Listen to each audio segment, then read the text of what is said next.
When you look at navigating high pressure sectors like healthcare, there is going to be toxicity that shows up on your team. If you're managing or leading, you may be making a huge mistake in this area as well that I made for years and years and years. And we're going to get to that at the end of this session today. But trust me, if you are making the same mistake that I made, you might actually be creating the very thing that you're trying to get rid of, or at least perpetuating it in ways that isn't serving you. Welcome to Safe Space Made Simple, a practical podcast that guides clinical leaders and healthcare managers to create trust and support with their teams. I'm your host, Trace Hobson. Join me for weekly interviews, practical tools, and inspiring transformational stories of bringing people together in healthcare. Now, let's dive in. Hey, everybody. Welcome to Safe Space Made Simple. In today's episode, we're going to explain how to use a safe space to let somebody go. Now, this is an important skill to learn, and we're going to cover it at a high level today. Now, if you're leading or managing, you know what I'm talking about. There are people that, for whatever reason, are unwilling to follow you. They're unwilling to work with the vision that you've got for your team. And when it comes to creating a psychologically healthy and safe space, or a neurobiologically safe space, they may not be somebody who wants to do that. Now, there are lots of reasons why that is that we'll talk a little bit about, but we're not going to get into the why that might be. What today's episode intends to do is to give you some very tactical and actionable things that you can do to manage this kind of a situation, but to manage it in a way that doesn't delay the inevitable, that doesn't create unnecessary pain, and that really does walk up to this situation powerfully in a way that's self-differentiated and not attached to what's going on across the table. So the first thing that we've got to get really clear on is a misconception that a lot of people have with a safe space. When we have a safe space, that means that we're going to have to just sort of put up with things that we don't want to put up with. And that's not true. In fact, I would say the opposite is true, that a psychologically healthy and safe space, a space where people can actually feel neurobiologically safe, is a space where we have to walk up to. It actually asks us to be even more conscious and aware and responsible for the kind of space we're creating with our presence, the way that we're showing up, and the effect that we have on each other at any given moment. I can't create a safe space for anybody else around me. But what I can do is generate it for myself and then invite others to do that work within themselves to also generate their own safety and take responsibility for that and self-leadership for that. So that's the first thing. Let's get that misconception out of the way. A safe space does not mean you play it safe. It actually asks you to be courageous, to be curious, and to walk up to the things within yourself that are activating you or gripping you or preventing you from stepping up and stepping out in ways that are challenging. And also, it asks you to address different behaviors in a team very directly and clearly with communication and conscious awareness. That also asks you to directly communicate with those around you, no matter what the situation, in a way that is incredibly clear, concise, and congruent with the values that you want to create as a leader on that team. This is really the seed of engagement that oftentimes we're looking for from our teams. I want people that are going to engage, but actually the leader needs to engage and plant those seeds in a very strategic and intentional way, so that their team can also begin to engage in the parameters and in the boundaries that they create. Now, we're going to get into 3 steps that you can take as a manager or a leader to deal with these kinds of situations. But before we do, we need to have a bit of context for the way that this is shaped in my mind and the way that might serve you as well. Now, context is important because you can do all of the things that you've got at your disposal in terms of performance management, any kind of, gradual training programs that you've got for leaders or managers or other team members that are not performing at the level that you'd like them to perform at. All of those things are fine. But if you don't have the right context in terms of the way that you're showing up, you're going to find this incredibly draining, like I did for so many years. And you're also going to find that you keep creating a default future that happens over and over and over again. So, what does that look like? Well, it looks like you having somebody on your team that is frustrating you consistently, that you're sort of just putting up with. You've tried all the things, you've done all the coaching conversations and the meetings and the different things that you've got at your disposal, and still this person is not able to access the kind of conscious awareness that you're hoping for, and it's having a toxic effect on you, on your team. And the other thing that is tricky about this is that person might be really competent in an area, and so you sort of just accept it the way it is, and then go year after year, month after month, and even in some cases decades, with doing this over and over again. If you begin to contextualize this as your responsibility, and you take radical responsibility for the way that this occurs inside of you, it can begin to create an environment that will shift this slowly but surely. And there's a really good book that I love on this topic, by Steve Zaffron and Dave Logan, called The Three Laws of Performance. And I think I've listened to that book on audiobooks probably 10 times, because it's just one of those things that you can continually practice and hear over and over again to help you hone in. And they talk about the three laws of performance very specifically. The first law of performance is that your performance is always directly correlated with the way that people, places, and things occur for you. And so anytime you have somebody who is frustrating you and is what you would consider somewhat toxic, or draining your energy, if you're not noticing the way that they're occurring for you and really paying attention to and working with what's inside of you around that, you're not taking radical responsibility for that. And what will end up happening is your performance will drop down based on the way that they occur for you. And so this is really a key to starting to understand what you can do that is empowered, so that you can have really powerful conversations. You can begin to speak in a way and show up in a way that is energized rather than drained. Now, the second law of performance that they talk about in the book is that our performance always shows up in the language that we use. And I agree wholeheartedly with this, because it's easy to say you're taking responsibility for something, but if you're taking radical responsibility for something, there's no complaints, there's no criticisms, and there's no condemnations, even internally, that you aren't aware of and noticing and taking responsibility for. So this is one of the things, the way things occur for you shows up in the language that you use, or even the thoughts that you use internally, because you probably learned enough to sanitize your language so that you're not saying some of the words inside your head outside your head. But really, the tail of the tape and the litmus test is what those words are inside. So when you're dealing with that person that's frustrating or toxic on your team, and you're doing the same thing expecting different results, your level of performance and is always correlated with the way things occur for you, or people occur for you.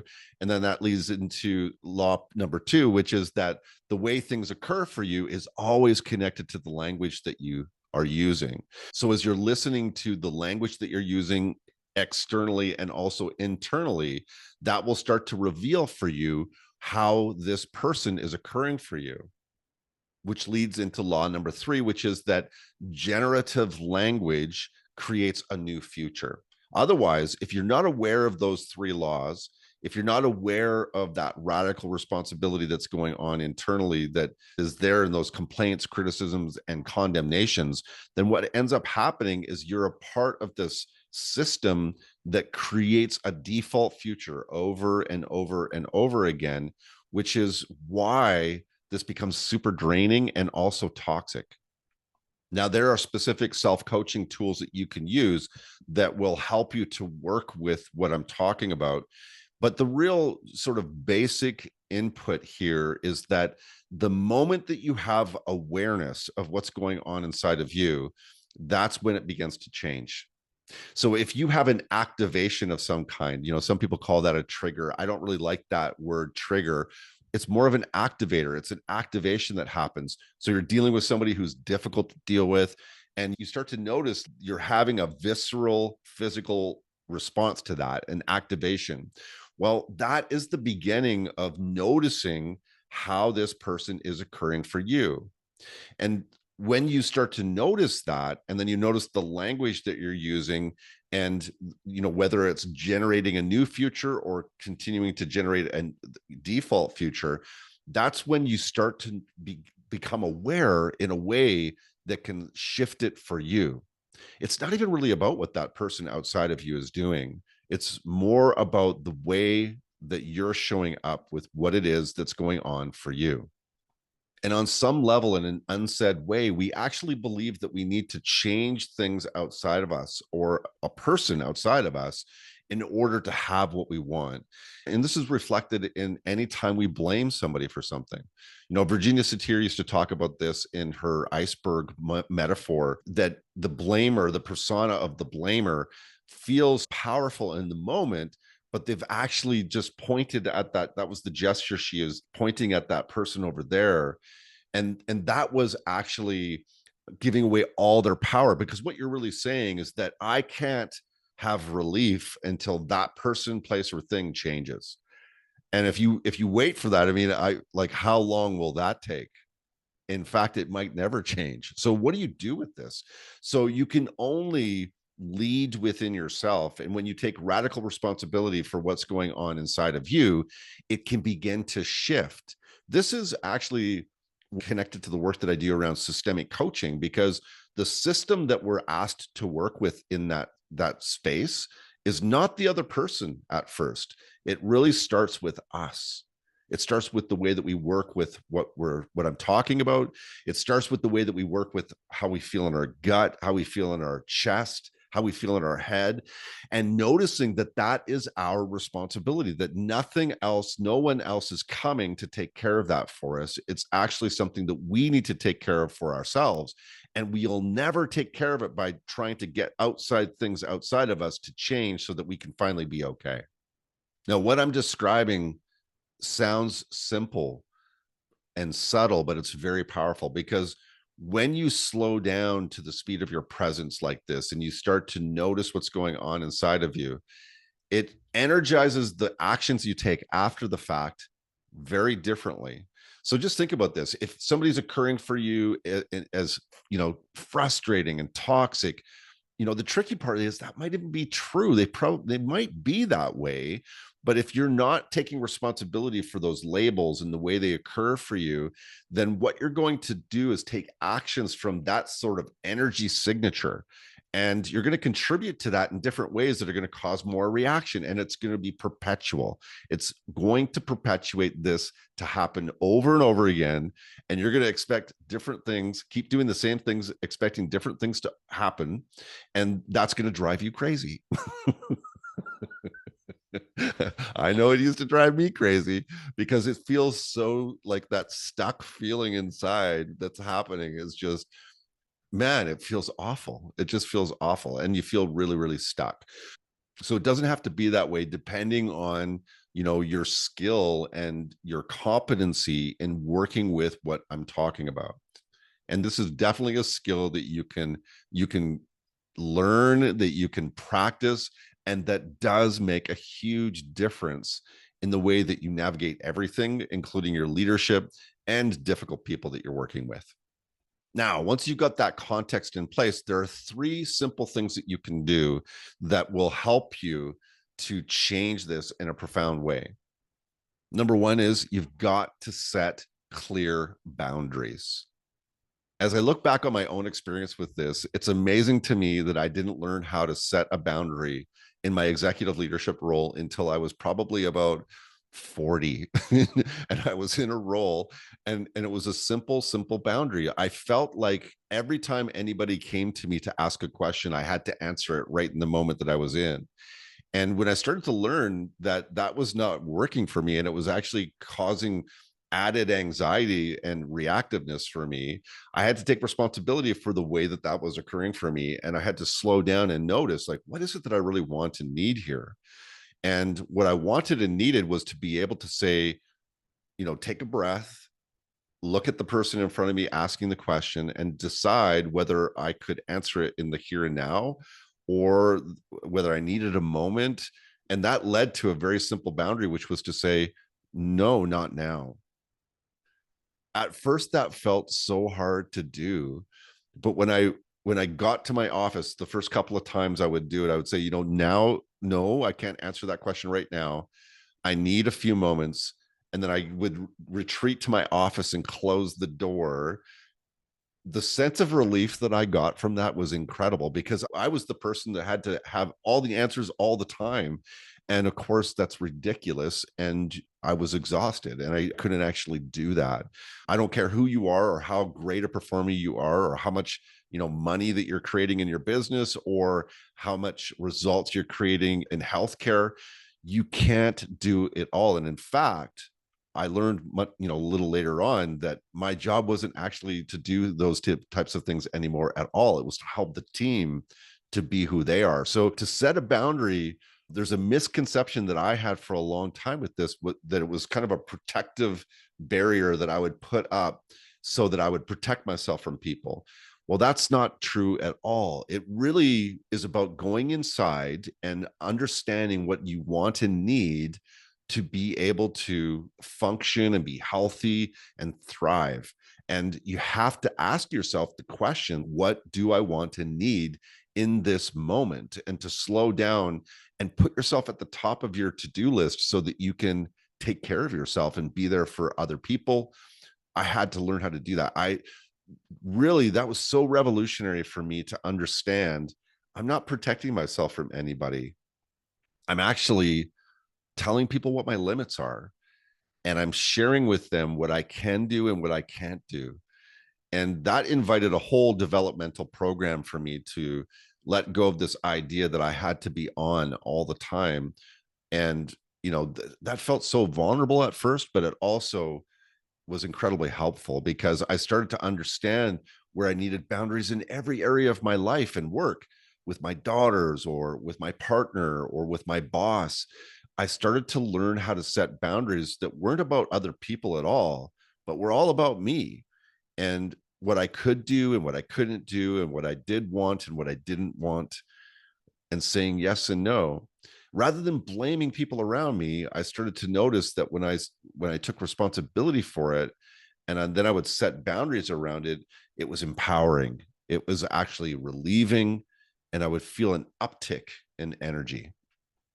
So when you're working with somebody who's toxic or who is frustrating, even though I'm using those labels, as you've contextualized that by understanding that this is really about you, it's not even about them, then you can begin to understand what are your limits with this person, place, or situation.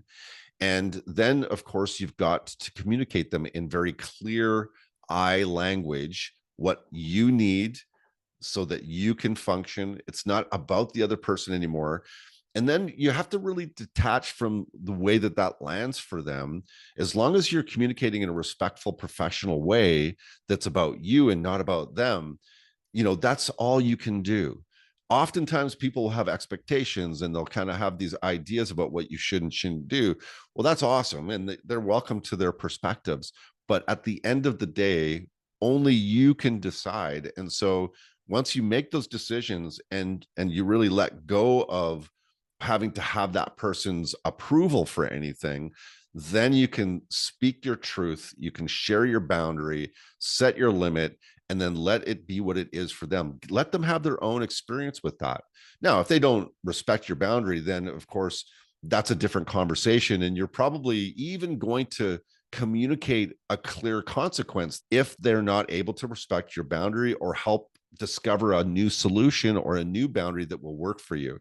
The second step is to enroll the person in what the vision is that you have for the team, what the vision is for their role and their responsibility on the team, and to begin to talk to them very clearly about what that entails.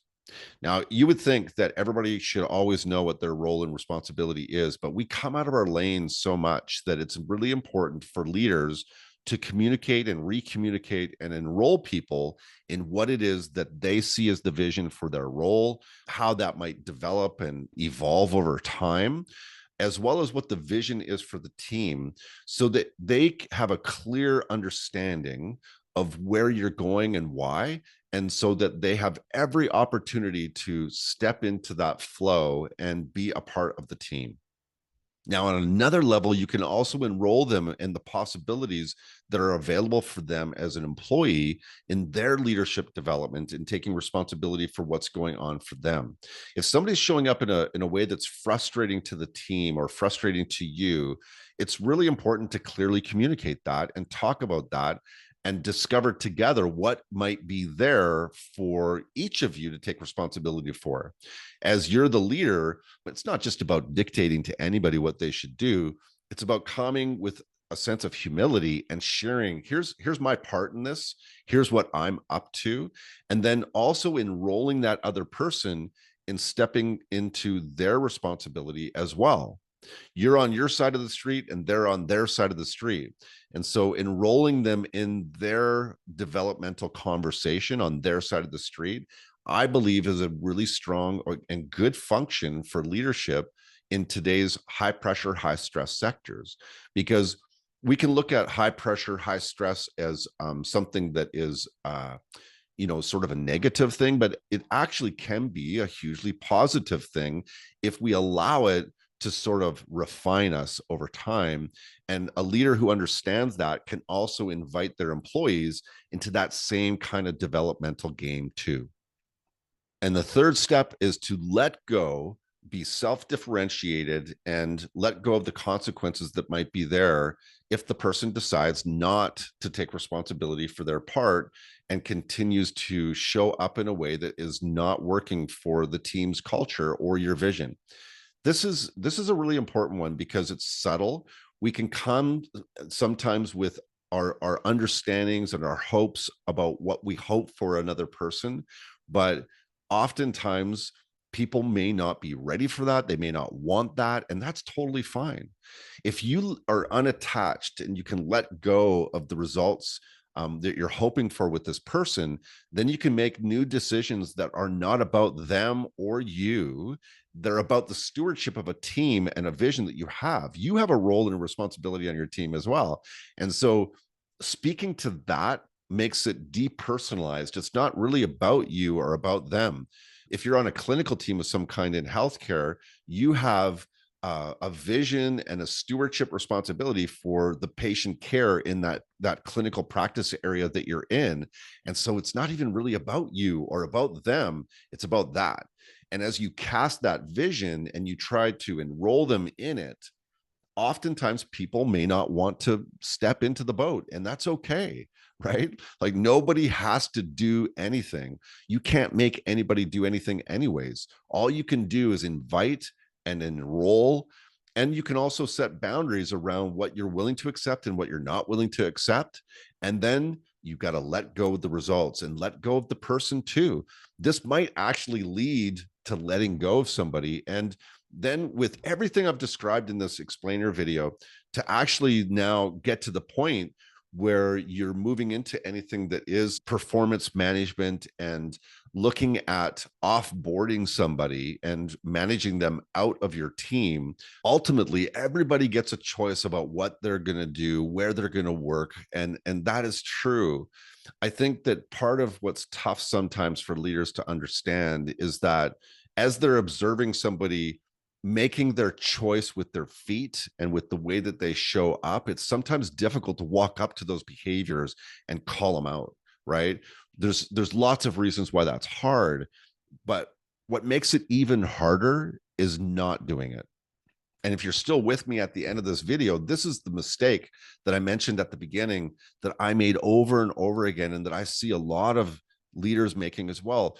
You can get this idea and vision for somebody, and you can have this hope for somebody, and they are just proving to you over and over again that they're not willing or they're not able to step into that function or into that role and to be that way on your team. And so they're really telling you very clearly what their vote is. Even though they're still on the team, they're actually saying, I'm not willing to do this. I'm not willing to do what it is that you want me to do. And I'm going to do everything in my power to not do those things. Well, I think that leaders have a responsibility to manage that person out of the team. Bottom line, that might not be nice to say, but I think as long as on that journey, you can stay unattached in the process. I've seen people turn a corner and in the performance management journey decide that they're willing to step in and step up, and something shifts for them. As long as you hold that space, that intention that may happen or could happen, then I think that you're holding the tension of a both end. Listen, it's okay if you don't want to work on this team. It's okay if you don't want to do what we want to do, but we're going in this direction. And so I want to enroll you in coming along, but I don't need you to come along either. And it's okay if you don't want to. But one thing's for sure, the behavior X or Y, the way that you're showing up here or there is not working for me. It's not working for the team. And so, long term, you may want to consider not being on this team. Right now, that's a conversation that a lot of people are scared to have, especially if you've got a collective bargaining agreement and you've got a process. But you can stay within the confines of the CBA. You can stay within the confines of good, strong HR practice and still have very clear, concise conversations like that. And I think that probably the reason why people don't do it as much is because they're a little afraid, and also because they're still not self-differentiated in the process. And so that's why I started with the beginning and the context. So step number one, after you've set that context internally to be working with your own system, is to set boundaries. Step number two is to enroll people around you in the possibilities, in their highest and best good, and in their own development as a team member. And then step number three is to let go of the consequences that might be there should that person not do or not step up or step in to the vision that you have. That is totally fine. Now, the way that this is anchored in my opinion, in psychological health and safety and also neurobiological safety is that at the beginning, when you start with you really are taking responsibility for the way that you generate a safe space from the inside out for you. And you start to understand that you may not be feeling safe, and that is your responsibility as a leader to start with yourself and to really set the tone and the foundation for what comes next. The other way that this is anchored in a safe space is that you're clearly communicating throughout the whole process. And I think that this is a very important facet of psychological health and safety and neurobiological safety, because you're speaking out what is in the space. How often have you been in a situation where you could tell that there was unsaid stuff? You could tell people were thinking one thing but saying another. That is so difficult to feel any level of safety around when you know that that's going on. When, as a leader, alternatively, the juxtaposition is to actually just speak it out and to be really clear with your communication. I think one of the places that I learned this in a really personal and poignant way was when I was being coached for a family member that I love who was diagnosed with schizoaffective disorder, which is a combination of schizophrenia and also bipolar disorder. And one of the things that they coached me on really early on in my journey with that was that it was very important to communicate clearly what was going on to the person who was having that mental health challenge, so that they were really understanding what was happening in the space in between. She actually coached me to know that oftentimes when people have a mental health issue like that, they are highly attuned and sensitive to energy that's going on between people. And so if you're not saying things and not being open and honest with that person about your fears or concerns or thoughts, they pick it up and interpret it in ways that may not be accurate. And so this was a huge learning for me, with a family member that I love dearly. And I really wanted to have relationship with that person that wasn't filled with all that noise. Well, I could see really quickly that that was something that was happening at work all the time too, that there was unspoken things, and that did not create the kind of environment that I wanted to be in. All right, that's a wrap for today's explainer video. I trust that you enjoyed this and that it served you. If it did serve you, could you take a moment and give the podcast or the YouTube channel a rating, a comment? If you could even leave a review, that would be incredibly helpful, because as we start to expand and amplify the stories and the different work that is being done to change healthcare today, it's helpful for people to see that this is actually serving people, and then they want to be a part of it too. So if you could take a moment and give a review to the podcast or a rating, and just leave that below or in on any of the platforms that you listen on, that would be incredibly helpful. Thank you so much for listening. And again, remember to be a safe space.